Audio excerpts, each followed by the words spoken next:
Capítulo 1. Introdução aos computadores pessoais. Vamos falar um bocadinho sobre componentes de computadores pessoais. Os computadores, tal como qualquer equipamento elétrico ou eletrónico, têm necessidade elétrica específica. Portanto, têm necessidades de eletricidade específicas em função dos seus componentes. Existe um componente do hardware do computador, que é a fonte de alimentação, que é o responsável por receber esta corrente elétrica da rede e depois transformá-la nas voltagens necessárias a cada um dos componentes. Quando falamos de um computador portátil, por exemplo, falamos de transformadores de corrente que conseguem transformar a corrente da rede na quantidade necessária para que o computador seja alimentado e a bateria carregue. Existem outros equipamentos informáticos que nós utilizamos e que também têm necessidades elétricas específicas, como é o caso, por exemplo, das impressoras, dos scanners e entre outros, que alguns deles têm componentes cuja voltagem interna pode ser nociva para o ser humano. É muito importante, e tal como está aqui neste slide, é importante seguir as recomendações de segurança dos fabricantes e dos equipamentos para evitar acidentes, fogo e principalmente a morte. Existem impressoras em que há componentes das impressoras que têm voltagens muito elevadas, especialmente nas impressoras a laser, que se forem manuseados com a impressora ligada à eletricidade, por um descuido, porque é algo que não deve acontecer, podem causar danos muito, muito graves. Aproveitando para falar um bocadinho sobre isto, os portáteis têm aqui uma característica muito própria, que é o facto de, em comparação com os computadores desktop de secretária, nós, num computador desktop, nós desligamos o computador da corrente e sabemos que ao fim de 30 segundos não há qualquer vestígio de corrente elétrica dentro do computador, ou se houver é um vestígio muito residual. Num computador portátil nós temos que ter atenção à bateria, porque a bateria é uma forma de alimentar permanentemente um computador, mesmo que ele esteja desligado da corrente, da rede. E por isso é muito importante que quando se vai trabalhar com os componentes de hardware de um computador portátil, é muito importante ter a bateria retirada, portanto desligada. Nos computadores atuais, principalmente nos ultrabooks, em que nós já não temos acesso à bateria de forma direta, como temos ou como tínhamos nos outros portáteis, é necessário retirar a tampa traseira do computador e o primeiro passo é sempre o de desligar a bateria, para garantir que vamos trabalhar em segurança para nós e também para os componentes do computador. Quando falamos em eletricidade, o nosso manusear dos componentes tem aqui uma grande carga de risco. Essa carga de risco advém daquilo que nós chamamos de eletricidade estática. O nosso corpo acumula eletricidade estática, os circuitos podem acumular eletricidade estática e quando duas superfícies que acumulam eletricidade se tocam, existe a possibilidade de ocorrer esta descarga. Quando nós, e provavelmente vocês já sentiram isto, quando cumprimentam um colega, dão um choque um ao outro. Isto acontece porque ambos estão carregados eletrostaticamente e, quando se tocam, existe então esta descarga, um bocadinho à semelhança do que acontece nas nuvens na trovoada, com o relâmpago. Portanto, quando duas nuvens fortemente carregadas eletricamente se aproximam de tal forma, existe aqui uma descarga elétrica resultante desta aproximação. É um bocadinho a mesma coisa quando nós nos aproximamos, obviamente numa escala incomparável. Então, esta questão da eletricidade estática, e para perceberem aqui o que está no slide, as ESD significa Electrostatic Discharge, portanto, descargas eletrostáticas, podem causar danos em componentes eletrónicos se, ao existir esta descarga elétrica, ela não for conduzida para o sítio apropriado. Portanto, se ela não tiver uma forma de ser dissipada em segurança, essa descarga eletrostática pode seguir para um circuito, como está aqui nesta imagem, e pode provocar danos irreparáveis no circuito, nomeadamente queimar partes do circuito. Só que, a título de curiosidade, para ser sentida, é necessário que existam pelo menos 3.000 volts de eletricidade estática acumulada nos corpos. Depois, que recomendações nós devemos seguir para evitar acidentes com a eletricidade estática, portanto, com estas descargas eletrostáticas? Então, devemos guardar os componentes eletrónicos sempre em sacos antistáticos, antes de os utilizar, ou até os utilizarmos, ou quando os retiramos e queremos guardá-los, colocá-los dentro desses sacos. Esses sacos são aqueles sacos que normalmente vêm a envolver os componentes de hardware quando nós os compramos. Se já compraram placas gráficas, se já compraram placas de rede, se já compraram qualquer placa para o vosso computador, inclusive discos rígidos, eles vêm guardados dentro de um saquinho feito de um material próprio, que é um material antistático. Portanto, ali eu posso pousar aquele saco em segurança em qualquer superfície, porque o próprio saco é um vedante da condução da eletricidade estática. Depois, devemos também trabalhar em superfícies, em bancadas forradas com material antistático. Existem diversos tipos de borracha que fazem isso, e ainda devemos de usar material antistático, nomeadamente pulseira, e fazer bom uso das mesmas. Já vamos ver aqui um bocadinho o que é isto da pulseira, o que é isto dos tapetes antistáticos e o que é isto do bom uso que devemos dar aos mesmos. Então, neste slide, vocês têm um exemplo do que é um tapete antistático. Este tapete antistático, como vocês podem ver, do vosso lado esquerdo tem aqui este fio que permite ligar o tapete a uma chapa metálica ou a uma fonte de descarga da eletricidade estática. Ou seja, se houver uma descarga no tapete, existe forma de o tapete libertar através deste cabo essa eletricidade estática. Existem os componentes próprios normalmente nos laboratórios de eletrónica, onde nós ligamos o tapete e onde ligamos a pulseira que está deste lado, que tem exatamente o mesmo fio, mas com o mesmo propósito, mas colocado noutro sítio, que já vou falar. Ou então, se não existir mais nada, ligamos a uma chapa metálica de um equipamento que tenhamos junto a nós e que não esteja em contacto, obviamente, com os componentes eletrónicos. Do lado direito, vocês encontram aqui a azul uma pulseira antistática. Esta pulseira é colocada no vosso pulso e depois vocês ligam este cabo que aqui está à pulseira. Portanto, o cabo consegue ser retirado para que vocês possam, sem ter que estar a tirar a pulseira, possam fazer qualquer outra coisa e afastar-se da bancada em que estão a trabalhar. E o cabo, tal como no tapete, deve ser ligado também a uma chapa metálica ou a um sítio apropriado para que seja feita esta descarga antistática. Agora, começando a falar dos componentes do PC um a um. Então, o primeiro que vamos falar são os gabinetes. Também se chamam chassis, também se chamam caixas, torres, aquilo que vocês vão encontrar um número muito diferente de termos para o mesmo componente, que no fundo é o chassi, a caixa onde vão ficar todos os componentes. Então, esta caixa deve ser escolhida tendo em conta algumas condicionantes, nomeadamente o tamanho ou o tipo de motherboard. Isto acontece muitas vezes quando nós já temos a motherboard e vamos comprar uma caixa, um gabinete, um chassi, e nesse caso nós temos que respeitar portanto, o padrão de fabrico, portanto, o form factor da motherboard. Dependendo do tipo de motherboard, ela vai ter um tamanho específico, e para determinados tipos de motherboard existem caixas apropriadas para essas motherboards, ou para esse tamanho de motherboard, ou pelo menos para esse tamanho de motherboard, já que eu posso comprar uma caixa maior, onde aquela motherboard cabe, e eu mais tarde, se quiser trocar por uma motherboard de um form factor maior, também o posso utilizar. Depois, algo que também é importante e que deve ser tido em conta na escolha é o número de slots de expansão que eu vou necessitar, e portanto a caixa vai ter que acompanhar esse número de slots de expansão, assim como o número de unidades de disco rígido. No caso, eu posso ter necessidade de ter 2, 3 ou 4 discos, e tenho que ter uma caixa que me garanta esse número de baias para eu colocar precisamente os discos, tal como as unidades de leitura óptica de CDs, DVDs e Blu-ray. Depois, a localização da torre é importante na escolha da torre só por uma razão. Se for uma torre que vai ser colocada no chão, eu vou ter que ter, se calhar, preocupações com a ventilação, portanto, com a circulação de ar dentro da caixa, que se calhar não tenho tanta necessidade se essa torre for uma torre para ser usada em cima de uma secretária. E explico porquê.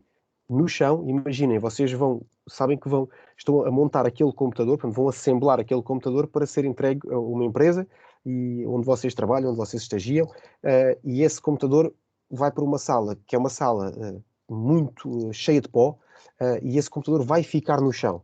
Se calhar vocês vão ter que escolher uma torre que consiga ter os ventiladores o mais afastado possível do chão, portanto, o mais elevado possível, para evitar que, portanto, o ventilador que puxa o ar frio do exterior para dentro do gabinete, que depois vai ter outro ventilador na outra extremidade do gabinete que vai, então, retirar o ar quente de dentro da atmosfera da caixa para o exterior. Portanto, esta circulação de ar, quando é feita, eu tenho que ter muita atenção, porque se eu sei que aquele computador vai ficar no chão num sítio com muito pó, eu corro o risco de escolher um gabinete que vai servir de aspirador, porque todo o pó que estiver ali à volta vai ser sugado para dentro da caixa. Se calhar, se esse computador for para cima de uma secretária, não terá grande problema. Portanto, a escolha, a localização da torre, onde ela vai operar, é muito importante na perspectiva da escolha de um gabinete, ok? Depois, os gabinetes têm nomes standard, como é o caso de Full Tower, Desktop, Compact Tower, All-in-One. Cada um deles tem as suas características. As Full Towers são aquelas caixas muito grandes que albergam aquelas motherboards para computadores de alto desempenho, que podem ter mais do que um processador, um bocadinho à semelhança dos servidores, com muitas baias para drives de CDs e DVDs, com muitas baias para discos rígidos, portanto, com espaço suficiente de maneira a que os componentes não tenham que estar todos uns em cima dos outros, com cruzamento de cabos internos e nada disso. Depois existem os desktops, que são gabinetes que são projetados para estarem na secretária, na horizontal, normalmente posicionados por baixo do monitor. Isto é uma tipificação de computadores que hoje já não se utilizam muito. Utilizam-se sim desktops, mas mais na vertente de compact towers, porque tendo em conta o evoluir da microeletrónica, cada vez nós temos computadores mais pequenos em termos de componentes internos. E nessa perspectiva, as compact tower ocupam aqui um espaço muito importante nos computadores de desktop da atualidade. Há muitas repartições públicas, por exemplo, em que os computadores as compact towers são tão compactas, elas são tão pequenas que estão acopladas à parte de trás dos monitores. E, portanto, isso gera este último tipo de desktop, ou de gabinete, ou tipo de computador, que são os all-in-one. O que é isto do all-in-one? O all-in-one é um bocadinho à semelhança do que eu acabei de dizer, daquelas situações em que nós colocamos a torre pegada ao monitor, é como se a torre fosse parte do monitor. Portanto, o melhor exemplo disto são os iMacs da Apple, que são aqueles computadores Apple que são com ecrãs muito grandes e que todo o computador está dentro daquele monitor. Portanto, aquele monitor é um all-in-one, faz tudo, só fica de fora mesmo o teclado e o rato, estes dois periféricos. Tudo o resto está dentro do monitor e, portanto, a HP tem uns quantos e há outras marcas que também têm. Estou-me a lembrar da HP porque há pouco tempo vi um e precisamente era um all-in-one. Okay? Em relação às fontes de alimentação, a fonte de alimentação é provavelmente um dos componentes mais importantes, se não mesmo, esqueçam o processador, esqueçam a motherboard, esqueçam a memória RAM, porque sem corrente elétrica um computador não funciona. E eu posso ter o melhor processador do mundo, posso ter o processador mais rápido, com uma velocidade que mais ninguém tem, uma memória RAM com uma capacidade astronómica, um disco rígido ultra rápido, uma motherboard que coloca os componentes todos a funcionar uns com os outros de uma maneira eficientíssima, mas se eu não tiver uma boa fonte de alimentação que me garante picos de corrente são atenuados e que a corrente, a voltagem que passa para dentro dos componentes não for sempre a mesma, com pouca variação, com poucos picos e, acima de tudo, muito estável, então, honestamente, o computador não servirá para grande coisa, porque uma má fonte de alimentação pode ser um foco de muitos problemas e sem fonte de alimentação vocês não conseguem ter o vosso computador a funcionar porque não há forma de receber corrente elétrica e convertê-la na corrente necessária para que os componentes funcionem. Então, a principal função da fonte de alimentação é converter a fonte alternada, o AC, portanto, que é a corrente alternada que nós temos na rede elétrica, que não é uma corrente constante, portanto, é uma corrente que tem picos, que tem oscilações, que tem variações, em corrente contínua. Ou seja, entra corrente alternada e para dentro da fonte de alimentação sai corrente contínua. Ou seja, a corrente que sai em cada um destes fios com cores diferentes e, por sua vez, voltagens diferentes, é sempre a mesma e com muito pouca oscilação. E quanto menor for esta oscilação, mais qualidade terá a fonte de alimentação e, obviamente, a qualidade também se paga e, portanto, mais caro também será. E, portanto, a principal função da fonte de alimentação é receber a corrente alternada da rede e transformá-la em corrente contínua subdividida nas voltagens necessárias aos componentes. Então, as fontes de alimentação são standardizadas. No evoluir da informática, nós viemos de uma geração em que usávamos as fontes AT, portanto, que eram as fontes de alimentação para PCs mais antigos. Vocês, se trabalharem com PCs, se calhar com 25 anos, ali no fim dos anos 90, princípio dos anos 2000, vão encontrar fontes do tipo AT. Depois estas fontes evoluíram para as Advanced Technology Extended, que são as ATX, que são, no fundo, foram a evolução natural das fontes de alimentação AT.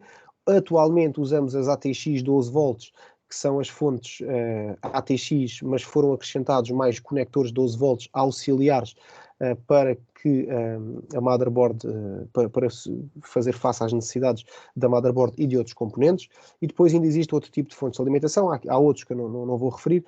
Depois há aqui este tipo, que são as EPS 12 volts, que foram inicialmente ou originalmente desenvolvidas para servidores e que são utilizados em PCs de gama alta para alto rendimento, alto desempenho. Então, em relação à fonte de alimentação, a fonte de alimentação tem diversos tipos de conectores internos, portanto, aquela questão de ela converter corrente alternada em corrente contínua, a corrente contínua é convertido para um conjunto de conectores que são estes que aqui estão. Portanto, cada um alimenta diferentes componentes da motherboard, tais como discos, drives de CDs, ainda está aqui um que servia para as drives de disquetes, está aqui um também para discos rígidos mais antigos, e portanto está aqui um para os PCI Express, para as placas PCI Express. Pronto, alguns exemplos que aqui estão. Este conector que aqui está é o conector de 20 ou de 24 pins, portanto 20 aqui com este auxiliar que são 24 pins, que se liga normalmente, é onde fornece a energia elétrica à nossa motherboard. Depois o conector SATA, que é aqui o número 2. O conector SATA é um conector que liga aos discos rígidos atuais para fornecer eletricidade, portanto, para funcionarem os discos atuais. Depois o conector Molex, que é este que aqui está, digamos que foi substituído pelo conector SATA, porque os discos rígidos, quando funcionavam usando uma tecnologia que era o IDE, trabalhavam com este conector Molex. Depois existem os Berg, que são estes número 4, que isto é mais um contexto histórico para drives de disquetes. E por fim temos os conectores auxiliares de 4 ou 8 pinos, que é o caso deste, e ainda estes ligam normalmente na motherboard para dar suporte à corrente auxiliar na motherboard, e ainda o PCI Express Connector de 6 ou 8 pinos para componentes do PCI Express, por exemplo, placas gráficas, entre outros. Voltagens da fonte de alimentação. Então, para dentro da fonte de alimentação, quando ela faz a conversão da fonte da corrente alternada para a corrente contínua, o que acontece é que são geradas 3 voltagens diferentes: 3.3, 5 volts e 12 volts.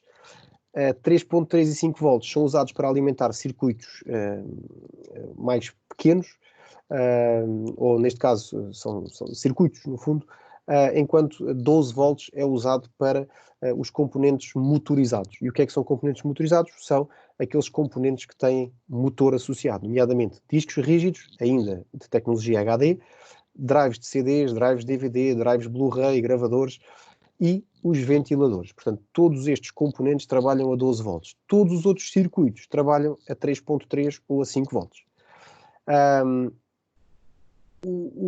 A fonte de alimentação tolera oscilações de alimentação, tanto da fonte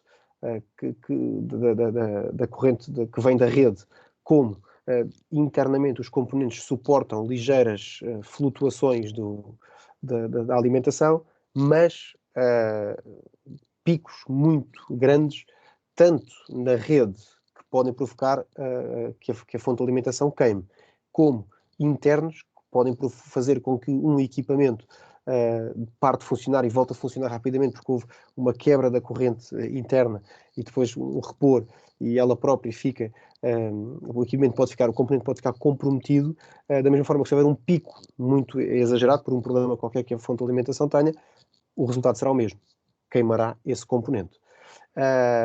Agora, em termos das fontes de alimentação ainda, As fontes podem ser de 3 tipos: totalmente modulares, semi-modulares e não modulares. As fontes mais comuns são as não modulares, que são as fontes padrão, portanto são fontes que estão tipificadas, que são estas, que é esta aqui, a número 3. A fonte número 3, que é uma fonte não modular, portanto é uma fonte padrão, em que ela tem este conjunto de cabos e de conectores para alimentação dos componentes internos. Se eu tiver necessidade de ter conectores que a minha fonte de alimentação não tem, eu tenho que comprar uma nova fonte de alimentação. Por exemplo, se eu comprar uma placa gráfica que tem necessidade de uma alimentação extra e esta fonte de alimentação não tem esse conector, a única solução que tenho é comprar uma fonte de alimentação nova.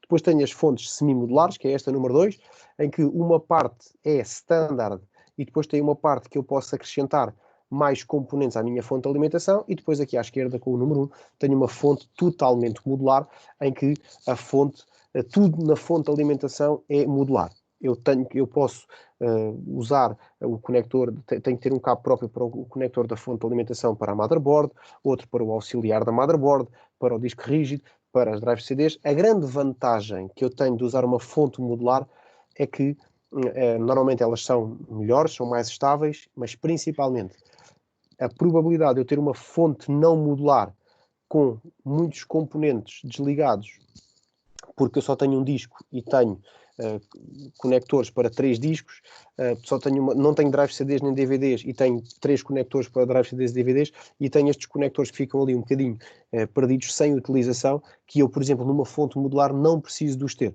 Eu só ligo e só uso aquilo que efetivamente eu preciso e necessito para que o meu computador funcione. Ok? Motherboard. A motherboard é chamada de backbone do computador. Contém circuitos que ligam todos os componentes, portanto, todos os componentes comunicam uns com os outros, sejam discos rígidos, drives de CDs, placas de rede, placas de som, placas gráficas, processador, memória RAM. Todos estes componentes comunicam uns com os outros através da motherboard. Portanto, é como se os componentes fossem as pessoas de um bairro e a motherboard são as ruas que ligam, são toda a infraestrutura que permite a comunicação entre estas pessoas dentro do computador. Portanto, é sem dúvida nenhuma o componente fundamental e que se calhar mais influência tem na escolha de todos os outros. Porque quando nós estamos a escolher um computador todo de raiz, nós podemos fazer um computador à medida do processador, à medida da memória RAM que nós queremos. Nós temos uma necessidade de memória RAM, temos uma necessidade de um processador, e a partir dali construímos e escolhemos todos os componentes, principalmente a motherboard. Mas se nós já temos o computador montado e temos um problema num componente, a principal preocupação que nós temos é se for um componente que se liga à motherboard diretamente, como é o caso do processador, da memória RAM. É muito importante conhecermos bem a motherboard que temos, porque os componentes depois são específicos para cada motherboard, ok? Tudo o que se liga à motherboard pode ser ligado através de sockets, slots de expansão específicos, entre outros.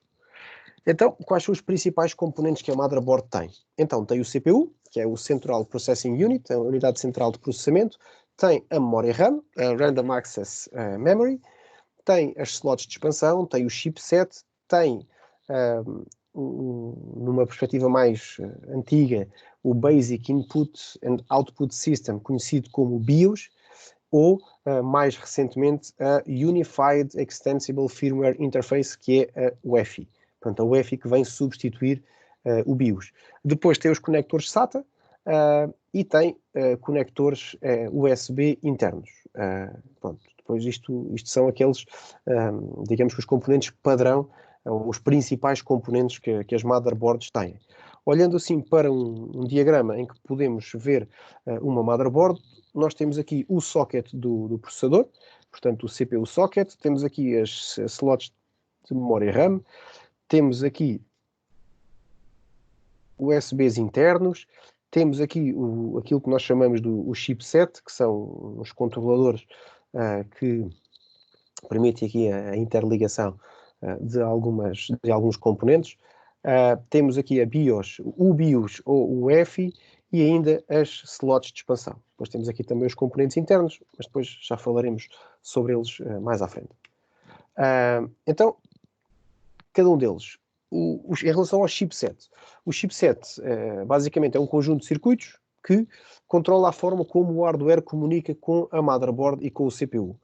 Existem dois componentes principais dentro do chipset, que são dois chips que se encontram em duas posições diferentes da motherboard.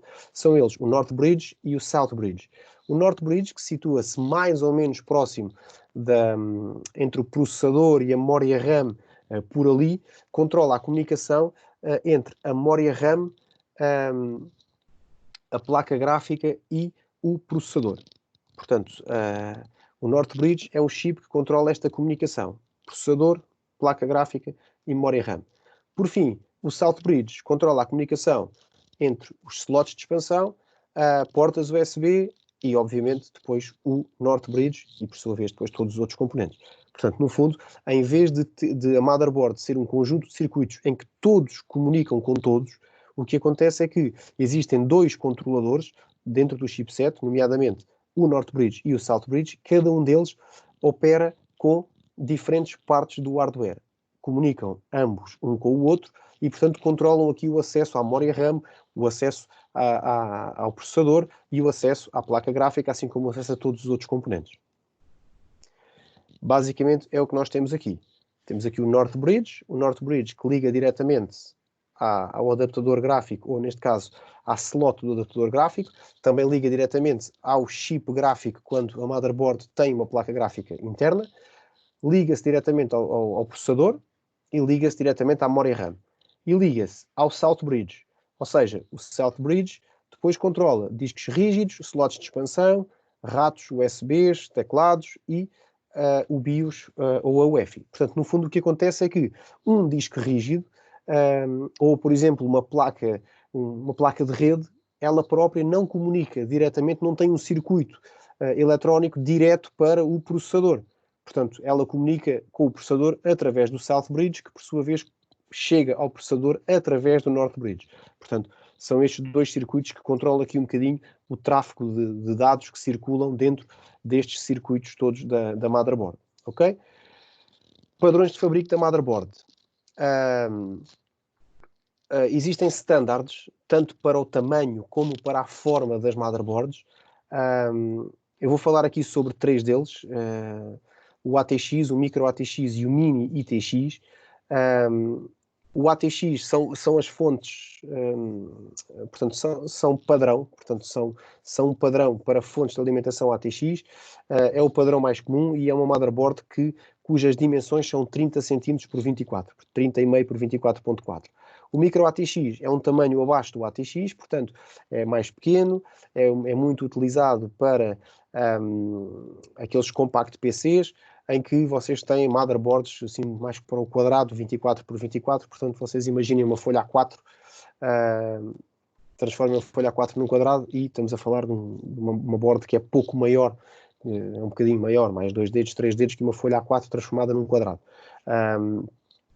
Uma folha A4 de largura tem 19,7, portanto aqui 24,4 estamos a falar mais 4 centímetros, pouco menos. As Mini ITX, portanto, são desenhados para equipamentos mesmo muito, muito pequeninos, nomeadamente aqueles PCs muito compactos e que, por norma, têm características mais limitadas e tem um tamanho de 17 por 17. Portanto, falamos de uma motherboard que é mais pequena que um palmo normal. A escolha do padrão da motherboard influencia não só o tamanho da torre, mas também do tipo de cada componente a ser utilizado, assim como a fonte de alimentação. Portanto, é o padrão da motherboard que depois vai influenciar aqui um bocadinho a escolha quase de todos os outros componentes, se começarmos pela motherboard. Ou seja, se herdarmos uma motherboard, é a partir dela que temos que escolher tudo e basicamente é ela que vai ditar aqui as regras de escolha dos outros componentes. Temos aqui três exemplos: ATX, Micro ATX e Mini ITX. A principal, para quem vai mexer dentro destes computadores, a principal vantagem da ATX em relação às restantes é que temos mais espaço para ligar componentes, para trocar componentes, ao passo que nas Mini ITX quando abrimos uma caixa, é uma confusão de fios que temos que estar a desmontar, na maior parte das vezes, para desempenhar a mesma tarefa, que é, por exemplo, a substituição de uma das placas. Numa ATX, nós fazemos praticamente tirando a tampa e temos tudo à vista, é só tirar um parafuso ou levantar uma patilha, tirar um componente, colocar outro e já está feito. Numa mini ATX provavelmente vamos ter que desligar um conjunto de coisas para ter acesso à parte onde está a placa que queremos substituir. Não que ela não tenha, não que ela esteja escondida por baixo de alguma coisa, mas provavelmente nós não conseguimos chegar lá com as nossas mãos porque temos uma montanha de cabos e de coisas por cima que temos que desligar para conseguir chegar lá, ok? Depois passamos para o processador. O processador é a unidade central de processamento, portanto, digamos que é o cérebro do vosso computador, é ele que executa todas as tarefas de processamento, portanto, é o responsável por interpretar e executar comandos. É um pequeno microchip dentro de um dispositivo. Na motherboard, o local onde nós colocamos o processador dá pelo nome de sockets e é específico para cada modelo de processador. Cada processador, um socket. Os sockets atuais podem ser de dois tipos, os PGA e os LGA. O que é que significa PGA e LGA? PGA significa Pin Grid Array, em que os processadores é que têm os pinos. São processadores mais antigos, não tão recentes. Os LGA, que são os processadores mais atuais, são os land grid, são sockets em land grid array, em que os pinos do processador não estão no processador, estão sim no socket e os processadores têm simplesmente uma superfície mais lisa. Isto foi uma evolução dos próprios processadores e que facilitou muito a vida aos técnicos. Por uma razão, nós, e tenho aqui o exemplo do que é um processador em LGA, que é este que está aqui, portanto tem aqui os contactos, mas não tem pinos, e um processador em PGA, do tipo PGA, que é este que tem os pinos. A principal vantagem para nós, quando manipulamos qualquer um dos dois, é que deixar cair um processador não é uma coisa muito comum, porque é um componente muito sensível, é um componente muito caro e é, digamos que, um dos componentes mais importantes de um computador, se não mesmo mais importante. E quando nós trabalhamos com o processador ou quando mexemos num processador, temos sempre um cuidado extra. Só que o que acontece é que, por vezes, azares acontecem. Nós pegamos num processador e ele escapa-nos da mão. E a verdade é que, se for um processador LGA, provavelmente não vai acontecer nada. Mas se for um processador PGA, o que vai acontecer é, como ele tem estes pinos, e estes pinos são tão finos, tão finos, tão finos, quase tão finos quanto um cabelo, o que acontece é que se o processador bate e estes pinos entortam, só com muita sorte é que vocês conseguem colocar os pinos direitos de maneira a que eles não se partam. Porque eles são tão finos, tão finos, tão finos, são tão sensíveis que quando vocês tentam endireitá-los, na maior parte das vezes, eles partem-se. E quando se parte um pino destes, não há nada a fazer, o processador está inutilizado. E sabendo nós que um processador pode custar centenas de euros. Depois, sistemas de refrigeração. Os componentes dos PCs funcionam muito bem quando estão frios, e entenda-se frios à temperatura normal de funcionamento, e eles mantêm-se a essa temperatura através de sistemas de refrigeração que podem ser passivos ou ativos. Passivos, quando estamos a falar daquelas grelhas em que não é necessária alimentação para que eles funcionem, como é o caso que está aqui em baixo, esta grelha. Isto também se chama muitas vezes de dissipador de calor. Às ventoinhas nós chamamos normalmente de um ventilador. Portanto, um equipamento passivo é um equipamento que não precisa de corrente elétrica para funcionar. Portanto, é simplesmente uma grelha que é colocada. Esta grelha é feita neste formato e no material próprio, normalmente em alumínio, próprio para dissipar o calor. Portanto, o calor do chip que fica por baixo dele é transferido para este equipamento que, através da sua forma e do seu tamanho, facilita a libertação e a transferência do calor. Os ativos, portanto, os equipamentos ativos são os ventiladores e que necessitam de corrente elétrica para funcionar e que muitas vezes trabalham associados aos passivos para que todo o calor que o passivo consegue receber do componente direto depois é dissipado ou é retirado através do próprio ventilador. Ok? Memória RAM. Um computador utiliza diferentes tipos de chips de memória. Desculpa, não vou falar sobre memória RAM só. Vou falar sobre vários tipos de memória. Então, todos os chips de memória armazenam dados na forma de bytes. Recapitulando aqui um bocadinho, bit é o acrónimo de Binary Digit. Bit é a menor unidade de informação que pode ser armazenada ou transmitida, e um byte corresponde a um conjunto de 8 bits. Portanto, tudo no mundo da informática funciona à base dos bits.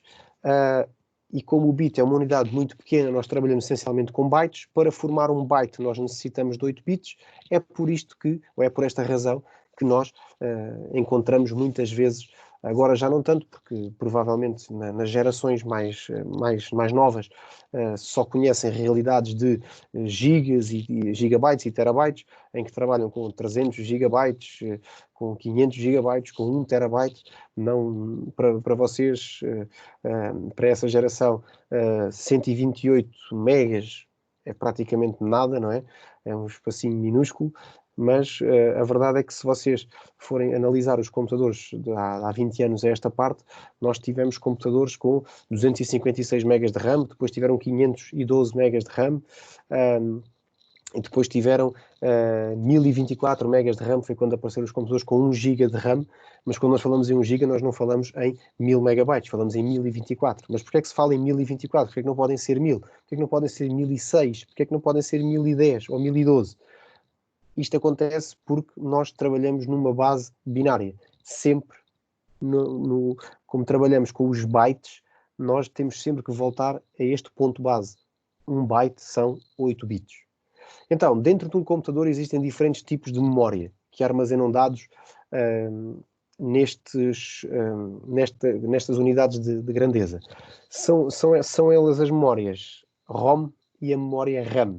A memória ROM significa Read Only Memory e é um tipo de memória geralmente muito pequena. Não é uma memória volátil, normalmente é uma memória permanente e que só permite a leitura do seu conteúdo. Ou seja, quando nós utilizamos o computador, normalmente a memória ROM é uma memória que nós, na nossa utilização do computador, é uma memória que só é lida, não é escrita. A gravação da memória ROM é feita durante o processo de fabrico. Depois existe um outro tipo de memória, que é a memória que nós utilizamos habitualmente no nosso computador, que é a memória RAM, a Random Access Memory, memória de acesso aleatório. É uma memória de funcionamento, é a memória de funcionamento do computador, é chamada a memória de funcionamento, exatamente. É temporária e é volátil, ou seja, vocês utilizam a memória enquanto estão a utilizar o vosso computador, e a memória RAM é um tipo de memória volátil precisamente porque, quando o computador é reiniciado ou é desligado, a memória RAM é limpa. É a memória ativa do computador, porque é na memória RAM que estão os programas em execução, assim como está o sistema operativo. Um dos passos do funcionamento do sistema operativo é que ele é carregado para a memória RAM. A memória RAM é uma memória muito rápida e, por isso, o sistema operativo tem que estar lá para que nós possamos aceder às suas ferramentas, às suas funcionalidades todas de forma muito, muito rápida. A quantidade máxima de memória RAM que um PC suporta é definida pela motherboard, portanto, é a motherboard que tem a limitação do máximo de memória RAM com que consegue trabalhar, e ao adicionarmos mais memória RAM a um computador, nós não ganhamos velocidade. Há muita coisa que é dita normalmente por não informáticos, que é dita tantas vezes que se torna numa verdade, mas esta não é.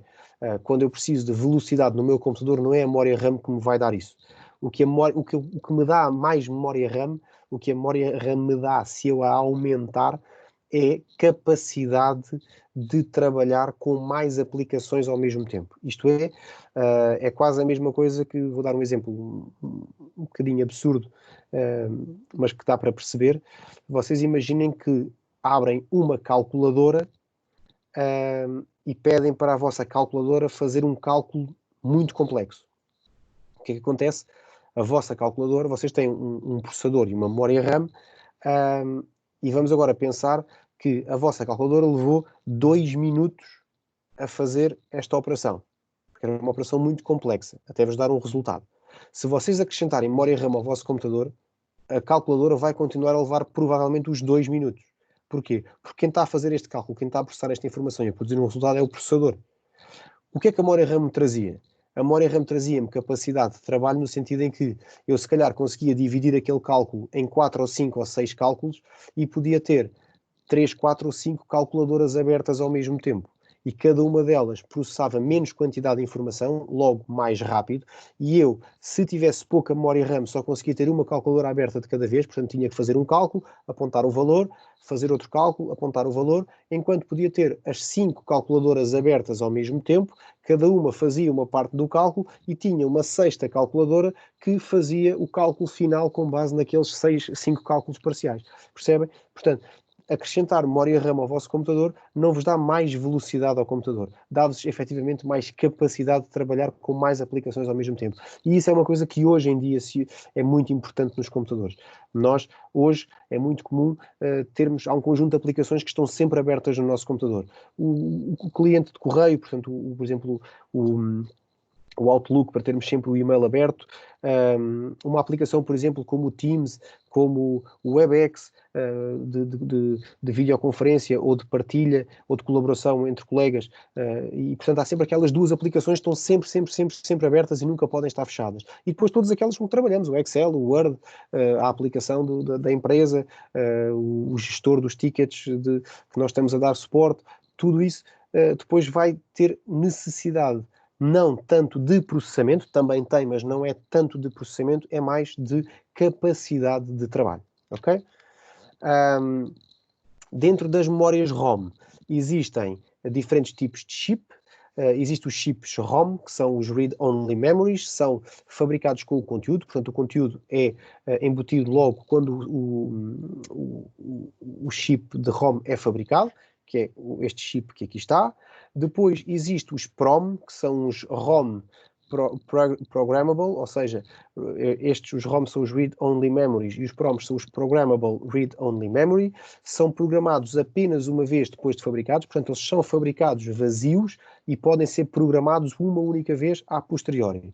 Depois existem os EPROM, que são os Electrically Programmable Read-Only Memory, que podem ser programados através de altas voltagens e apagados através de luz ultravioleta, portanto, eles já são, digamos que são os chips que são estes que aqui estão em baixo, que podem ser gravados e apagados, e por fim existe os EEPROM, que são os Electrically Erasable Programmable Read-Only Memory, ou seja, são programados e apagados sem necessidade de alta voltagem ou de luz, ainda que muitos dos EEPROM tenham um número limitado de gravações que se podem fazer. Portanto, vocês podem gravá-lo, podem apagá-lo, voltam a gravá-lo, voltam a apagá-lo, voltam a gravá-lo e se apagarem ele fica inutilizado porque ele só permite 2, 3 ou 4 gravações, ok? Depois, em relação à memória RAM, os tipos de dispositivos, portanto, de componentes, de tipos de memória são diferentes. Existiram as Dynamic RAMs, portanto, que eram as DRAMs, depois passámos para as Static RAM, as SRAM, as Synchronous Dynamic RAM, que eram as SDRAM, e a partir daqui entramos no mundo das DDRs. DDR significa Double Data Rate Synchronous RAM, e começámos por ter as DDR1, DDR2, DDR3, DDR4 e mais tarde apareceram as GDDR, que são as DDR gráficas, a Graphical DDR. Conhecendo aqui um bocadinho mais sobre as memórias. Os módulos de memória estão soldados a uma placa, portanto, os módulos de memória que são estes módulos que aqui estão, estes DIPs que são colocados, começaram por ser DIPs, atualmente são estes chips que são colocados nos circuitos. Começámos por ter DIPs, depois tivemos SIMs, passámos a ter DIMMs, que são os atuais, portanto a arquitetura da memória RAM atualmente são DIMMs, e depois os DIMMs nos computadores portáteis são chamados de SODIMMs, que é uma versão mais compacta e mais pequena do mesmo módulo de memória RAM. A velocidade da memória influencia a quantidade que o processador, a quantidade de memória que o processador pode processar durante um período de tempo. A memória mais rápida é essa RAM que normalmente é utilizada na cache dos processadores. Ainda nos módulos de memória, a velocidade da memória influencia a quantidade de memória que o processador pode processar durante um período de tempo. A memória mais rápida é a SRAM e que normalmente ela é usada nas caches. A cache é a memória que o processador tem, porque em vez do processador ter que estar sempre a ir à memória RAM buscar os processos que tem para processar, os processadores passaram a ser construídos com uma memória interna. Essa memória interna é chamada SRAM, é chamada cache, é uma memória do tipo SRAM, e pode-se ter 3 níveis. Há 3 tipos de memória cache. A cache L1, que está integrada diretamente no CPU, que é aquela que o processador acede logo ali. A L2, a caixa L2, que inicialmente foi colocada na motherboard, atualmente, nos processadores atuais, ela já está integrada dentro do processador, e depois ainda há a caixa L3, que é usada em PCs de topo de gama e servidores, que é o terceiro tipo de memória cache. Portanto, a memória cache é a memória do próprio processador. Depois, placas e slots de expansão. As placas aumentam a funcionalidade do computador, portanto, os slots de expansão servem essencialmente para que eu possa acrescentar placas que o meu computador não tem, ou que o meu computador tem, mas avariaram e eu preciso de acrescentar e não consigo retirar aquelas. Por exemplo, nos componentes que estão embutidos na motherboard, se a placa de rede não funciona, ou se eu preciso de uma placa de rede de 10 gigabits e a placa de rede que eu tenho embutida no meu computador é de 1 gigabit, eu posso desativar a placa on-board e posso ativar uma placa de rede num slot de expansão. As placas são ligadas à motherboard pelos slots de expansão e tenho aqui uma lista de placas de expansão comuns. Placa de som, placa de rede, placa Wi-Fi, placa gráfica, placa de captura de vídeo, placa de TV, placa USB e ainda as placas SATA. Slots de expansão, tipos de slots de expansão. Existem diferentes tipos de slots de expansão. Os PCI, que são os mais antigos de todos, os que estão aqui. Os mini PCI, que são os PCIs, mas que são para ser usados em computadores portáteis. Os PCI Express, que são, digamos que o standard, desculpem, os PCI X, não são os PCI Express, são os PCI X, os PCI Express, que são o standard atual das placas de expansão, que podem ser de vários tipos.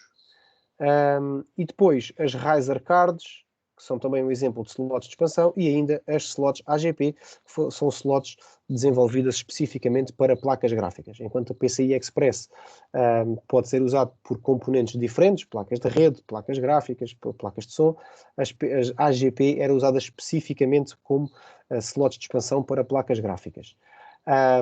Um comparativo de slots de expansão, portanto, só para terem uma ideia, em termos de velocidades que conseguem ser usadas para trafegar entre a própria placa que liga ao slot e a motherboard. Nos PCIs nós conseguíamos velocidades entre os 133 e os 515 megabits por segundo. As slots AGP permitiam comunicações entre os 266 megabits por segundo a 1 gigabit por segundo. Depois os PCI Express. Reparem que o PCI Express mais lento, que era o de uma vez, o PCI Express uma vez, tinha velocidades de ligação de 250 megabytes por segundo. Tem velocidades de comunicação entre a motherboard e o componente de 250 megabytes por segundo. Portanto, é muito superior ao mais rápido do AGP. E, portanto, daí para baixo é só perceber que as velocidades vão sempre duplicando. Portanto, o PCI Express 2 vezes duplica o PCI Express uma vez, o 4 vezes duplica as 2 vezes e por aí fora. Portanto, 250, 500 megabytes, 1 GB, 2 GB, 4 GB e 8 GB por segundo. Atenção que o PCI e o AGP são medidos em megabits ou em gigabits. As PCI Express são medidas em megabytes ou gigabytes. Depois, dispositivos de armazenamento. Os dispositivos de armazenamento são projetados para armazenar permanentemente os dados do utilizador, os programas e o sistema operativo. No fundo, estamos a falar de discos rígidos. Essencialmente, guardar permanentemente os dados do utilizador. Falamos essencialmente atualmente nos discos rígidos, sendo que nós podemos ter o armazenamento ainda amovível. mas quando falamos em armazenamento, atualmente falamos em essencialmente discos rígidos, pens e pouco mais. O armazenamento pode ser classificado efetivamente da forma como os dados são guardados, porque eu posso ter uma gravação óptica, magnética ou em solid state. Em magnético falamos em discos rígidos HD ou fitas de gravação. Solid state falamos de pendrives e discos rígidos do tipo SSD, e ainda os tipos de gravação ou forma de gravação óptica, que é o caso dos CDs, DVDs e dos Blu-rays. Os dispositivos de armazenamento, por norma, ligam-se à motherboard através de dois tipos de interface de ligação, o IDE e o SATA. O IDE é o mais antigo. O IDE os discos IDE usavam um conector de alimentação próprio. Os SATA também têm um conector de alimentação próprio da fonte de alimentação, que vimos lá atrás num slide. Os IDEs, hoje em dia, praticamente, já é muito raro encontrar computadores ainda com fitas IDE. As fitas IDE conheciam-se muito bem porque eram muito largas e acumulavam uma quantidade enorme de pó. Então, cada interface define a forma como a comunicação é feita e a respectiva velocidade. Dentro destas interfaces, o IDE é muito mais lento do que o SATA, e o SATA, existem três tipos de SATA: o SATA 1, o SATA 2 e o SATA 3. Temos aqui uma forma de comparação. Portanto, existe esta comunicação. Os ATA, a expressão ATA significa Advanced Technology Attachment, e ela pode ser feita de duas formas: em P, parallel ATA, ou em serial ATA. Portanto, é o PATA e o SATA. Reparem que, em termos dos SATAs, tanto o SATA 1, SATA 2, SATA 3, o conector é sempre o mesmo, que é este que está aqui em baixo. E em termos de pó acumulado, é uma superfície muito pequena quando comparada com uma fita IDE. O IDE, ou EIDE, que é o Enhanced ou Extended, tem velocidades na ordem dos 8.3 ou 16.5 megabits por segundo, a comunicação entre o disco e a drive de CDs, desculpem, o disco e a motherboard. Enquanto que os SATA, reparem que o mais baixo dos SATA é bastantes vezes superior ao mais rápido dos IDEs. E, portanto, falamos de 1 gigabit e meio, 3 gigabits e 6 gigabits por segundo. Portanto, isto é a taxa máxima de comunicação através do interface SATA. Em relação ao armazenamento magnético, pode ser através de discos rígidos, que são os hard drive ou hard disk drives, que são aqueles discos muito comuns, que são estes que aqui estão, em que os dados são gravados magneticamente neste disco. Este disco gira e há uma agulha que tem as cabeças de leitura. As capacidades destes discos podem ser de gigabytes, terabytes e por aí fora. Depois existem as tape drives, que são gravadoras em fita, com estas cassetes. Ainda há muitos sítios, há muitas empresas que ainda usam para fazer backups de informação crítica. Depois, existe um armazenamento que hoje está em grande evolução e prevê-se que no futuro próximo sejam exclusivos dos computadores, que os HDs deixem de ser tão utilizados e passemos a usar apenas este armazenamento, que é o armazenamento solid state, que é a forma de eu ter como se fosse uma pen transformada num disco rígido.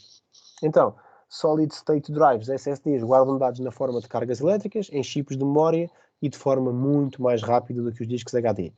O disco SSD é um dispositivo sólido, totalmente soldado, sem partes móveis ou parafusadas, como é o caso dos HDs, pelo que são muito mais eficientes em termos de ruído, energia e vibração. Tal como eu disse, são discos semelhantes a pendrives. Tem uma particularidade, que é o facto de, quando eu deixo cair ao chão um disco HD, muito provavelmente o seu conteúdo desapareceu. Ficou inutilizado. Porquê? Porque o disco sai do sítio, sai do eixo, e a partir dali, muito provavelmente, eu não vou conseguir ter acesso àquele disco nunca mais. Existem formas depois há empresas que são especializadas em retirar de lá o disco, fazer a leitura dos dados e fazer a recuperação dos dados. Mas, em termos objetivos para o utilizador comum, o disco ficará provavelmente inutilizado. O SSD, não. O SSD é um disco que suporta esses impactos, porque ele funciona exatamente como uma pen. Portanto, ele não tem partes móveis, é um chip totalmente soldado com estas unidades de memória, e os dados são gravados tal como se fosse uma pen, no fundo. comparando um disco com o outro, comparando o SSD com o HD. A velocidade de acesso aos dados é uma coisa absolutamente extraordinária no SSD e muitas vezes, em muitas circunstâncias, é o componente que faz a diferença quando nós fazemos um upgrade a um computador de alguém. Isto é, alguém se queixa que o computador está muito lento e até não tem um mau processador e até tem uma boa quantidade de memória RAM, só que a pessoa queixa-se que o Windows leva muito tempo a carregar, quando quero gravar um DVD, passar um DVD de uma pen para o computador, fica ali horas infinitas, quando são ficheiros muito grandes, leva muito tempo a gravar, muito provavelmente. Mas principalmente onde se nota muito é no carregar do Windows, no arranque do Windows. Aí, se calhar, se trocar o disco HD por um disco SSD, a melhoria é uma coisa brutal e absurda. Reparem neste comparativo. Um disco SSD acede aos dados em 0,1 milissegundos, enquanto que um disco rígido HD, apesar de levar 5,5 a 8 milissegundos, que também é uma coisa muito rápida, estamos a falar de 50 a 80 vezes mais. Em termos de input e output de dados, um disco SSD pode fazer 6.000 inputs e outputs por segundo. Um disco HD faz 400 input e outputs por segundo. Taxa de falhas, incomparável. Consumo energético, 2 a 5 watts no SSD, 6 a 15 watts no HD. Utilização de CPU. Um disco SSD obriga o processador a trabalhar a 1%, ou seja, 1% da capacidade de processamento do CPU é reservado às tarefas que o disco SSD necessita. Em termos do HD são 7%. E depois os tempos de acesso é uma coisa astronómica. Reparem que o tempo de acesso de input-output num disco SSD são 20 milissegundos, num disco HD são 20 vezes mais, são entre 400 e 500 milissegundos, e reparem que um tempo de backup num SSD de 6 horas corresponde a um tempo de backup de 20 a 24 horas no HD. Portanto, em muitas circunstâncias, passar de um disco HD para um disco SSD é sinónimo de o computador parecer novo e muito, mas muito mais rápido. Sistemas de RAID.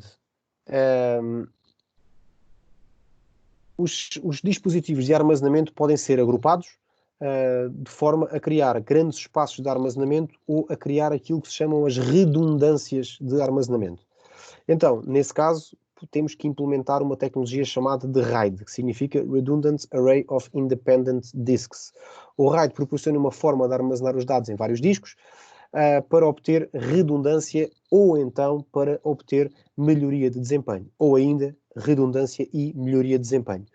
Então, para o sistema operativo, o RAID vai apresentar o disco rígido como se fosse apenas um disco normalíssimo e único, ok? Então, existem termos que descrevem a forma como o RAID armazena os dados nos discos. Há um conceito que é o conceito de paridade, que detecta erros nos dados e detecta dados em falta. É muito usado num tipo específico de RAID para que, se houver a perda de um disco, através da paridade, os outros discos percebem qual é a parte dos ficheiros que falta e conseguem remontar os dados tal e qual como estavam antes, sem que aquele disco que deixou de funcionar faça falta naquele momento para repor os dados. Há um outro conceito que é o conceito de segmentação, que é o conceito que permite pegar nos dados e gravá-lo em várias unidades, portanto, ou seja, em vez de eu gravar um ficheiro apenas num disco, eu gravo o ficheiro espalhado, por exemplo, por 2 ou 3 ou 4 discos, e o que faz com que a velocidade de gravação é muito maior, porque eu tenho o ficheiro partido em 4 bocados e esses 4 bocados são gravados ao mesmo tempo.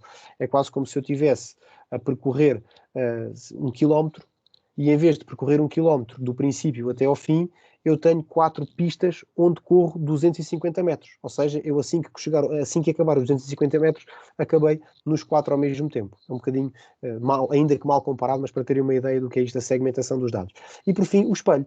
O espelho é o quê? O espelho é provavelmente a grande funcionalidade de segurança do RAID, que faz com que eu consiga ter os dados em espelho, em que para o meu computador eu só tenho um disco, acontece é que eu tenho lá 2 discos em que o segundo disco é um espelho do primeiro. Quando eu altero alguma coisa, ele grava nos 2 discos. Isto tem uma grande vantagem em termos de segurança, que é, se falhar um disco, eu tenho uma cópia integral do disco do outro lado. Ok? Depois existem diferentes tipos de RAID, desde o RAID 0 até ao RAID 10. No fundo, depois vocês depois poderão explorar aqui um bocadinho esta apresentação, para não ser aqui muito maçudo para vocês, porque vão perceber as diferenças de uns para os outros. Eu vou falar essencialmente sobre 3 tipos de RAID, que são os 3 tipos de RAID mais comuns, que é o RAID 0, o RAID 1, o RAID 5. Em que o RAID 0 é um RAID que deve ser feito pelo menos com 2 discos, portanto o mínimo para fazer RAID 0 é com 2 discos, e serve para segmentar os dados sem redundância. Ou seja, é ótimo para ganharmos desempenho. Porquê? Porque os dados ficam segmentados, eles são gravados uma parte num disco, outra parte no outro, portanto eu tenho o fecheiro a ser gravado não todo de uma vez, mas em 2 partes ao mesmo tempo, portanto os fecheiros são sempre gravados e são acedidos de forma muito mais rápida, só que tem um problema, que é, ele não tem redundância, portanto ele não faz espelho e não usa paridade. Portanto, para sistemas com dados muito críticos, este RAID, o RAID 0, não é um RAID muito apropriado. O que é que o RAID 0 nos dá? Dá-nos desempenho. Ou seja, a velocidade de gravação dos dados é muito, muito rápida. Ok? Depois o RAID 1. O RAID 1 também necessita de pelo menos 2 discos. É o RAID em espelho, em que os dados ficam em espelho. É ótimo para redundância. Não faz segmentação, portanto os dados não são segmentados, portanto os dados são gravados num disco. Acontece é que existe, no caso de 2 discos, existe um segundo disco que será sempre uma réplica do primeiro. Portanto, se por algum motivo o disco 1 falhar, existe o disco 2, que é uma cópia exata do disco 1, e portanto aqui não ganhamos no desempenho, ganhamos na redundância e na confiabilidade dos dados. O RAID 5. O RAID 5 é provavelmente um dos grandes sistemas de RAID. É um sistema que alia os dados segmentados à paridade distribuída, apesar de não fazer espelho. Ou seja, no fundo o que acontece aqui é os dados são segmentados, e portanto há aqui um ótimo desempenho e uma velocidade muito grande. A redundância é extraordinária, porque em vez de eu ter um disco que é uma cópia do outro, basicamente o que eu tenho uma paridade, que são os bits de controlo, que permitem aos discos perceber dados em falta e reconstruí-los caso esses dados não estejam lá, se um dos discos falhar. É a opção mais económica em termos de desempenho e redundância. E ele normalmente é muito usado em situações em que o acesso aos dados tem que ser muito rápido, que é o caso que tenho aqui, usarem bases de dados que são fortemente orientadas para a leitura de dados. Isto porquê? Porque para a escrita de dados, vocês poderão consultar aqui esta tabela e que vão perceber que para gravação e para escrita e para leitura existem outros tipos de RAID, ok? Pronto, o 0, o 1 e o 5 são aqueles que são os mais utilizados ou utilizados de forma mais comum, ok? Falta o RAID 10. O RAID 10, eu achava que não tinha na apresentação. O RAID 10 é um RAID, é conhecido como os segmentos espelhados, em que no fundo o RAID 10 é, digamos que os dados, o RAID 10, reparem que o 10 é 1 e um 0, é um bocadinho a mistura entre o RAID 1 e o RAID 0. Portanto, quando falávamos em RAID 0, falávamos em dados segmentados para melhorar o desempenho. Aqui temos os segmentos espelhados, que era o que o RAID 1 fazia. Portanto, RAID 0, dados segmentados, o RAID 1 eram os dados em espelho. E aqui o que temos é um RAID 10 que mistura o espelho com os segmentos. Portanto, os dados são segmentados em mais do que um disco, e depois esses múltiplos discos onde os dados são segmentados são espelhados. Portanto, tem um excelente desempenho. Aqui o custo é muito elevado. Quando existem dados críticos, é sem dúvida a opção mais segura. Portanto, os dados são sempre gravados, segmentados em múltiplos discos e esses múltiplos discos têm sempre um espelho feito. Portanto, é sempre uma opção, é a melhor opção em termos de segurança e desempenho. Em relação ao armazenamento óptico, ainda na parte de armazenamento, o armazenamento óptico é considerado o armazenamento removível, que utiliza lasers para escrever e para ler os dados. Foi desenvolvido para incrementar a capacidade de armazenamento dos dispositivos amovíveis que existiam e que tinham capacidade altamente limitada, que eram as disquetes. Evoluíram neste sentido, passámos dos CDs para os DVDs e dos DVDs para os Blu-ray Discs. Passámos de 700 MB para 4.7 GB, de 4.7 GB para 8.5 GB, falamos em single layer ou dual layer em termos de DVDs, e depois passámos para os Blu-ray Discs, que passámos de 25 GB para 50 GB, sejam eles single ou dual layer. Depois, em relação às portas gráficas e aos cabos. Portas gráficas são portas que ligam monitores a PCs através de cabos. Portas gráficas e cabos de vídeo transportam sinais analógicos, digitais ou ambos, e são conhecidas como as portas DVI, Digital Visual Interface, as DisplayPorts, que são estas que estão aqui no número 2, as High Definition Multimedia Interface, que são as HDMI, as Thunderbolt, que são específicas da Apple, as Video Graphic Array, que são as VGA, que são muito comuns, ou as mais comuns até, e as Radio Corporation of America, que são os RCAs. Estas são as portas gráficas e cabos que vocês poderão encontrar na maioria dos computadores. Ainda outras portas e outros cabos.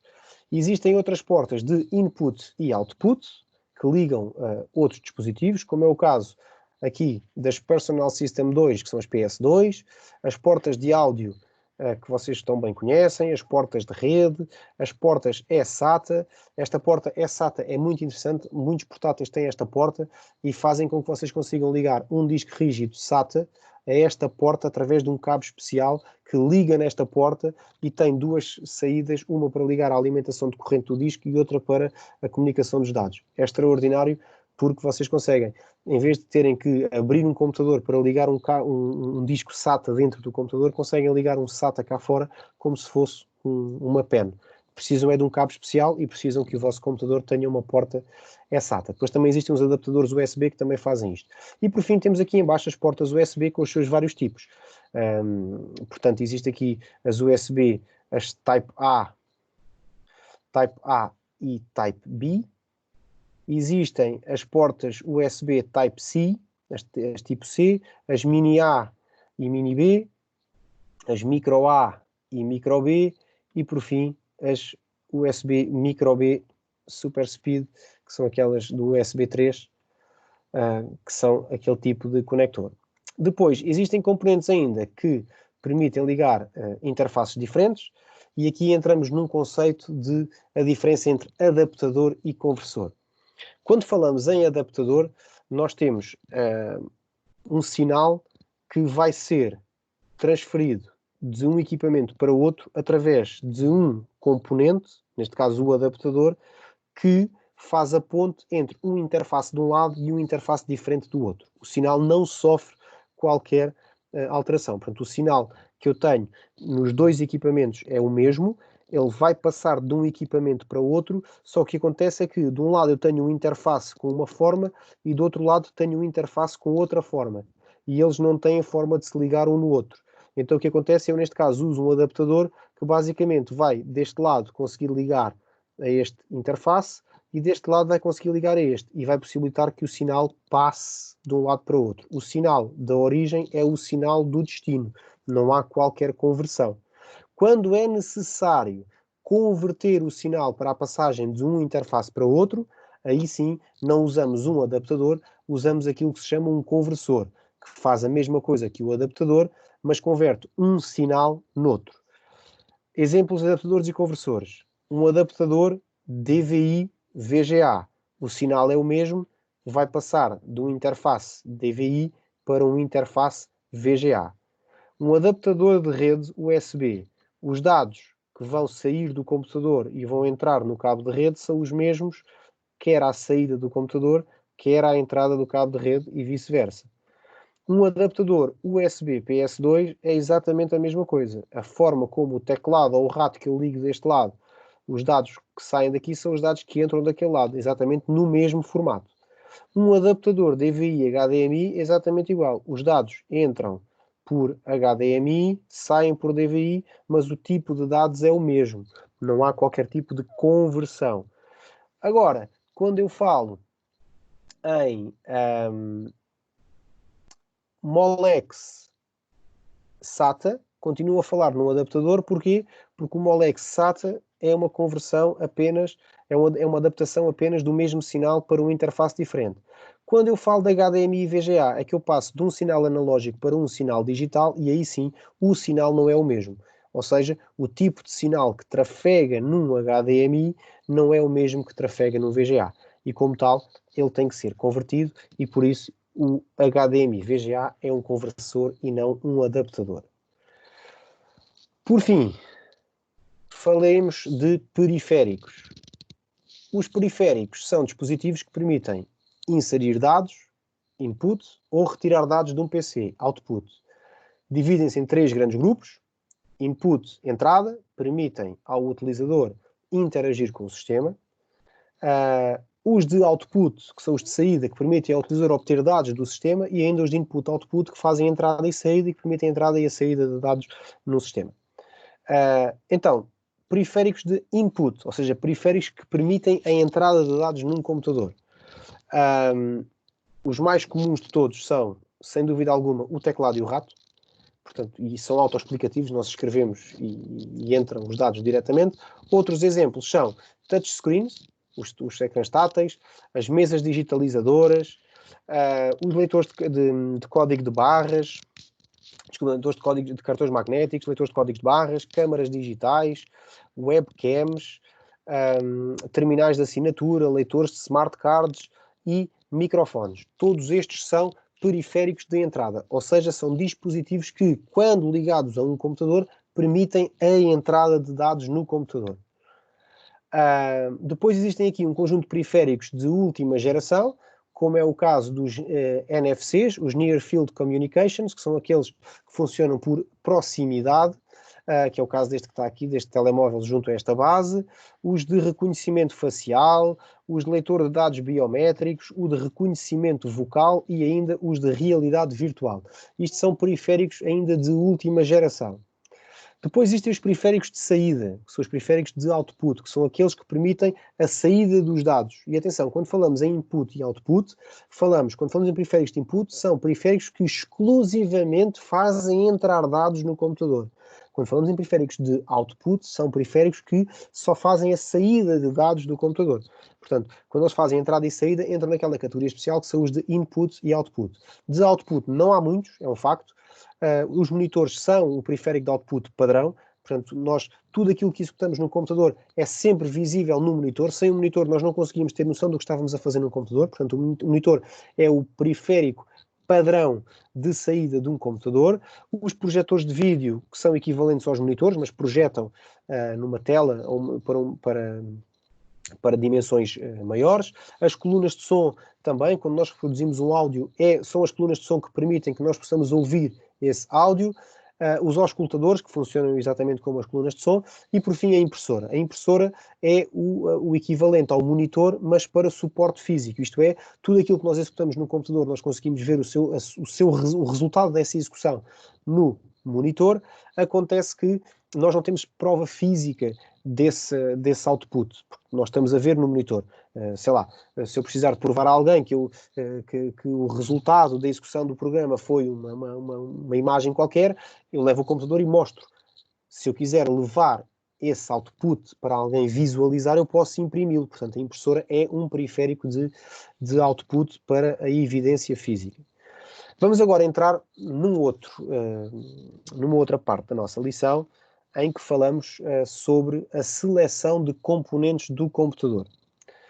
Nesta seleção de componentes do computador, vamos ver aqui um bocadinho o que é que nós devemos ter em conta na escolha destes componentes. Então, a seleção da motherboard, da placa gráfica, do gabinete e da memória. Então, as definições ou as opções de processador, memória RAM e motherboard estão, e gabinete também, estão intimamente relacionadas. Porquê? Porque se cada processador tem um slot próprio, significa que há uma motherboard para um processador. É quase isto. Depois, em função da motherboard que eu tenho por causa do processador, aquela motherboard trabalha com determinados tipos de memória RAM e a determinadas velocidades. Portanto, no fundo, o que acontece aqui é que a escolha de processador, memória RAM, motherboard e gabinete estão totalmente ligadas. Também já vimos lá atrás um bocadinho isto. A motherboard deve oferecer suporte a todos os aplicativos exigidos pelo cliente e ainda deve caber no gabinete. O gabinete deve hospedar a motherboard, a fonte de alimentação adequada e fornecer um fluxo de ar para todos os componentes internos. O processador precisa de ser compatível com o socket da motherboard, deve ser compatível com a velocidade de memória escolhida para o máximo desempenho, algo que muitas vezes não é tido em conta, e temos processadores em subrendimento porque comprámos uma memória RAM que até era mais barata, só porque era mais barata, e não está otimizada para aquele processador. A memória deve também ser compatível com o slot de memória da motherboard e com a voltagem respectiva, e a quantidade de memória dependerá do tipo de aplicativos solicitados pelo cliente. Seleção do gabinete e das ventoinhas. O gabinete e as ventoinhas devem ser escolhidos para maximizar o fluxo de ar interno. As ventoinhas devem caber no gabinete e estar dentro dos limites de energia fornecidos pela fonte de alimentação, para não sobrecarregar. A fonte de alimentação deve ser escolhida em função do número de componentes internos, de forma a que eu tenha a capacidade para alimentar de corrente todos eles e que não fique a faltar alimentação para algum deles. As placas de expansão, quando há necessidade de escolha, devemos ter atenção na escolha da motherboard e depois também do gabinete para poder albergar estes slots de expansão. Okay? Os discos rígidos, convém perceber que provavelmente os discos SSD são, sem dúvida alguma, uma melhor opção porque vão dar um rendimento superior em termos de leitura e de escrita. Ainda assim, para budgets limitados, para orçamentos limitados, o disco HD é sempre uma solução mais económica. Depois, um leitor de mídia, portanto, em função da necessidade que vocês possam ter de leitura de DVDs, CDs, Blu-rays, poderão ter que ter um leitor desculpem, saltei para as unidades ópticas. Portanto, em função da necessidade que o cliente possa ter, ou que vocês possam ter, se for ter a fazer um computador para vocês, em termos de DVDs, de Blu-rays, de CDs, poderão escolher as unidades ópticas. Os leitores de mídia, estamos a falar dos leitores de cartões. Imaginem, se vocês trabalharem com máquinas tipo as GoPros, ou máquinas fotográficas, ou câmaras de vídeo, que trabalham com cartões de memória, se calhar é mais fácil se vocês construírem um computador que tenha um leitor de cartões, que vocês facilmente tiram o cartão da GoPro e ligam ao leitor de cartões, do que terem que estar a tirar a GoPro dentro de lá do invólucro, estar a ligar o cabo USB, esperar que o computador reconheça a GoPro e depois aceder à GoPro para tirar os ficheiros. E é muito mais fácil se vocês tiverem um leitor de cartões, e a escolha do leitor de cartões deve ser feita em função disto. Portanto, se vocês estão a montar um computador para um cliente e o cliente não faz uso de leitores de cartões de memória, por exemplo, não faz sentido acrescentarem um leitor de cartões. Depois, armazenamento externo. O que é importante na escolha de armazenamento externo? Velocidade das interfaces, percebermos se a quantidade de dados que nós vamos precisar de ter nesse armazenamento externo, e por fim a portabilidade ou não desse armazenamento externo.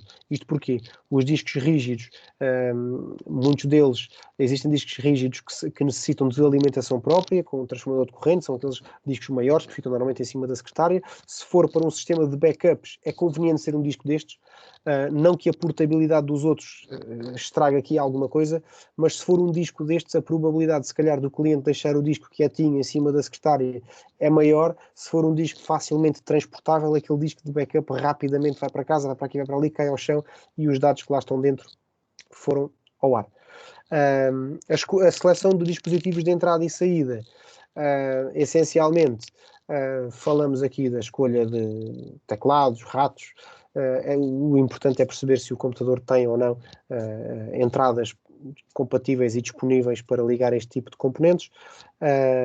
Atenção aos teclados e aos ratos sem fios, que trabalham com pilhas, porque a carga das pilhas acaba, e quando são equipamentos que se recarregam com baterias próprias, é preciso nunca deixar que essas baterias acabem, ou ter sempre um plano B, que é, apesar de eu usar um teclado e um rato sem fios, em casa numa gaveta tenho sempre um teclado com fios, um rato com fios para uma situação de emergência. São 4 da manhã, estouraram as pilhas do rato, eu estou a fazer um trabalho de CAD, por exemplo, e não tenho como acabar o trabalho a não ser com o rato, não tenho pilhas para o rato. O que é que eu vou fazer? São 4 da manhã, onde é que eu vou arranjar pilhas se eu tiver um rato suplente com fios USB? Ligo e continuo a trabalhar. Não tenho o mesmo desempenho, porque não é um rato tão bom como o meu, mas com certeza que dará para trabalhar. Agora, falando em configurações de sistemas computacionais específicos para fins específicos. Existem diferentes necessidades de utilização de um computador. Existe aqui uma questão dos thin clients e dos thick clients. Os thin clients são computadores que têm pouca capacidade de processamento e foram projetados para funcionar como terminais para um servidor. Portanto, são computadores que utilizam, portanto, servem meramente de um terminal de acesso a um servidor.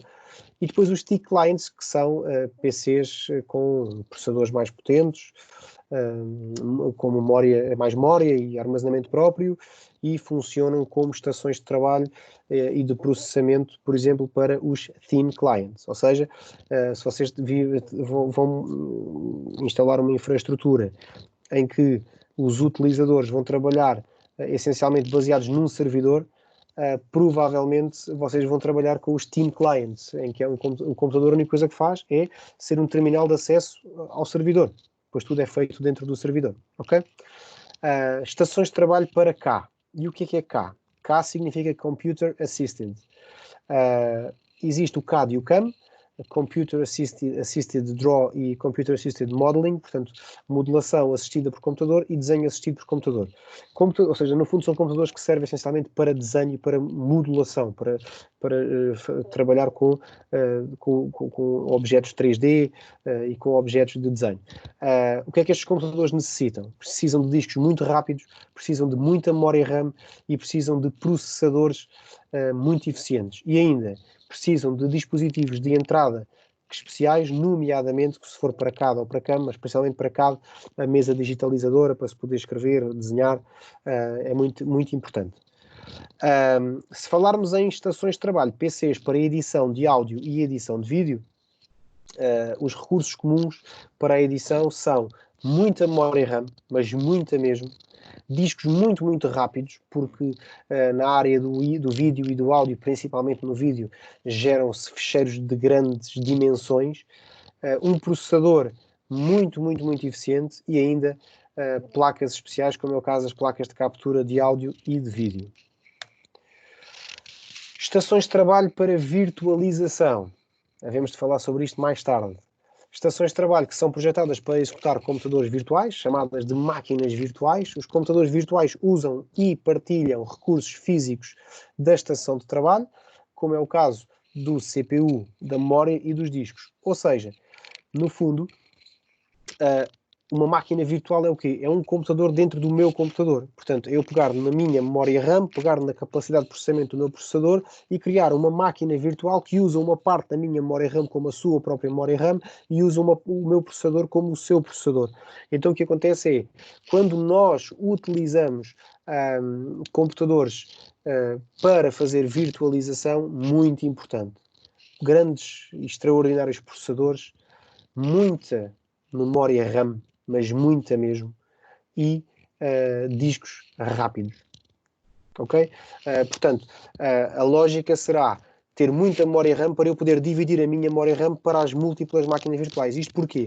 Quando nós criamos máquinas virtuais, e por exemplo, eu tenho um computador com 8 GB de RAM, e se eu criar uma máquina virtual e que vou alocar 2 GB de RAM a essa máquina virtual, assim que eu ligar aquela máquina virtual, automaticamente os meus 8 GB, 2 GB de RAM ficam dentro daquela máquina virtual. O meu computador, o meu host físico, deixa de ter acesso àqueles 2 GB de memória RAM. Só tenho 6 disponíveis. Agora, assumindo que o meu sistema operativo ocupa-me 2, só tenho 4 GB livres de memória RAM. Portanto, tenho a máquina virtual, que eu não preciso estar a utilizar, porque ela pode ser um servidor, que me está a consumir aqueles 2 GB de memória RAM. De repente eu vou criar outra máquina virtual e daqueles 4 GB que me sobram, porque 2 estão no sistema operativo e 2 estão naquela máquina virtual, eu crio uma máquina virtual com mais 4 GB de memória RAM. Muito provavelmente o software de virtualização vai me dar um aviso que a quantidade de memória RAM que vai sobrar é muito baixa. Se eu continuar, o que vai acontecer é, assim que eu abrir esta máquina virtual, ficam 4 GB de memória RAM afetos a esta máquina virtual, 2 GB afetos a este, e o meu computador físico passa a ter disponível 2 GB de RAM, que é aquilo que o sistema operativo está a ocupar. Então, ele entra aqui num processo de gestão de memória e fica aqui uma valente confusão. Está bem? Portanto, é muito importante ter muita memória RAM e no momento em que se criam as máquinas virtuais, dimensionar as máquinas virtuais para aquilo que elas vão precisar efetivamente e não alocar recursos desmesurados. Ok? PCs para jogos. Hoje em dia é uma das indústrias mais profícuas na área da informática, que é a indústria de jogos de computador. Movimentam milhões ou bilhões de euros e cada vez mais os computadores necessitam de processadores de última geração, memória RAM com fartura, sistemas de som e placas gráficas com determinados níveis de renderização. Por fim, PCs para home theater, isto é algo que faz parte aqui do percurso da formação, já não se usa muito, mas houve ali uma altura em que nós tínhamos em casa computadores que ligávamos à televisão, que faziam um bocadinho aquilo que as boxes hoje fazem, não é? Que faziam a gravação, que faziam a captura, e pronto, neste caso estes computadores precisavam de processadores bons, memória RAM muito rápida, discos muito grandes e depois uma placa de rede e placa de captura e de entrada de vídeo, e de TV neste caso, muito, muito boa. Este é o fim da nossa primeira lição. Eu vou disponibilizar-vos esta apresentação, assim como outros materiais considerados necessários para que vocês possam desenvolver o vosso estudo. Estou à disposição para esclarecer qualquer dúvida que vocês tenham. Já sabem, dentro do NetAcad, rapidamente estará disponível o exame do primeiro capítulo para que vocês o possam resolver. Ok? Obrigado.